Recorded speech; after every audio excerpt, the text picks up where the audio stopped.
उत्तर प्रदेश में बात सबसे पहले यूपी बीजेपी में बड़े बदलाव की करते हैं। आज यूपी बीजेपी में कई अहम बदलाव देखने को मिले हैं। बताया यह जा रहा है कि इस बदलाव का असर 2024 में देखने को मिलेगा। तो यूपी बीजेपी में बड़ा बदलाव हुआ है। धर्मपाल सिंह को यूपी महामंत्री संगठन की जिम्मेदारी दी गई है।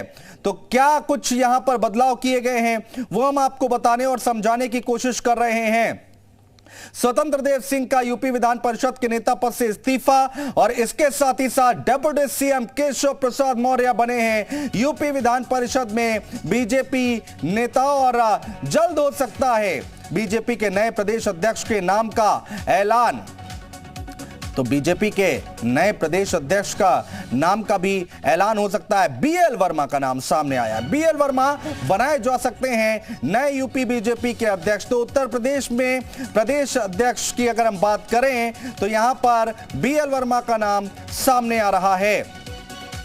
तो क्या कुछ बदलाव हुए हैं उत्तर प्रदेश में भारतीय जनता पार्टी को लेकर वो हम आपको बता रहे हैं। पार्टी स्तर पर क्या बदलाव हुए हैं। धर्मपाल सिंह को यूपी महामंत्री संगठन की जिम्मेदारी दी गई है। स्वतंत्र देव सिंह का यूपी विधान परिषद के नेता पद से इस्तीफा और डिप्टी सीएम केशव प्रसाद मौर्य बने विधान परिषद के नेता और जल्द हो सकता है भारतीय जनता पार्टी के नए प्रदेश अध्यक्ष के नाम का ऐलान। और इसके साथ ही साथ बीएल वर्मा जिनको लखनऊ भी बुलाया गया है, बीएल वर्मा बनाए जा सकते हैं नए यूपी बीजेपी अध्यक्ष।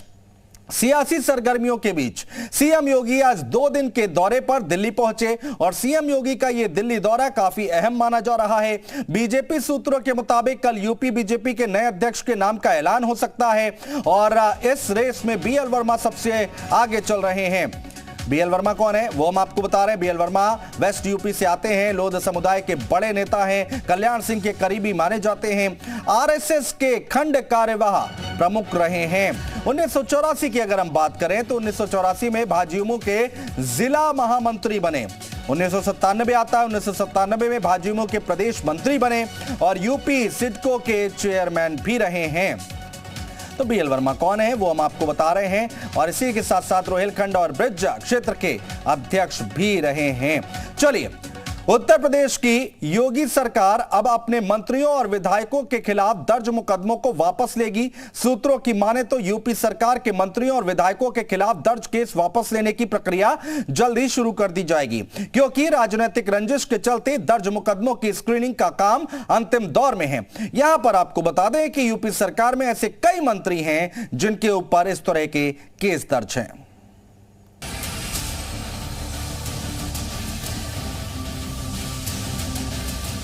यूपी सरकार में कई ऐसे मंत्री हैं जिनके खिलाफ ऐसे मामले दर्ज हैं जो राजनीतिक रंजिश के हैं।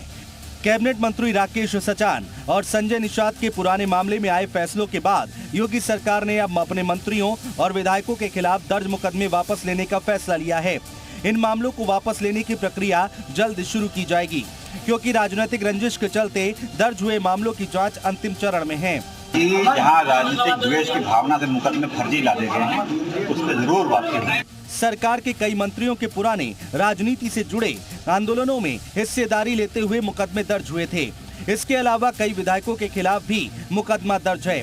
बीजेपी की योगी सरकार ने अपने पहले कार्यकाल में कई मंत्रियों के खिलाफ दर्ज मुकदमे भी वापस लिए थे।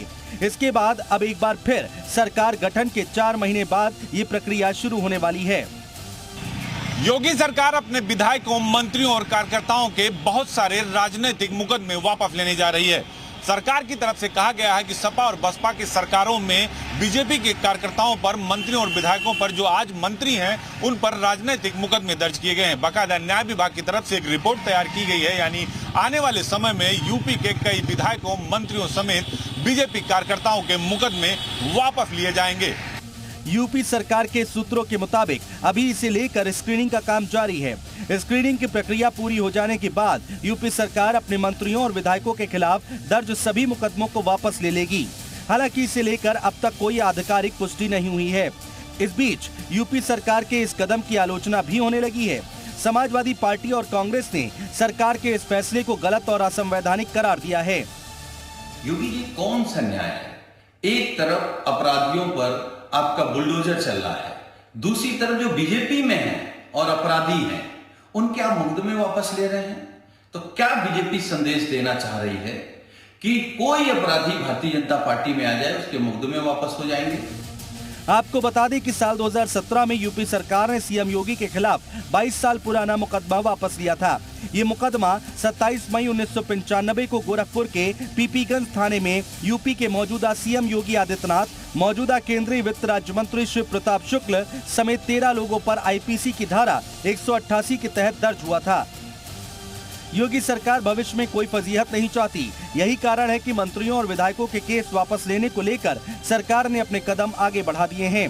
ब्यूरो रिपोर्ट, जी मीडिया।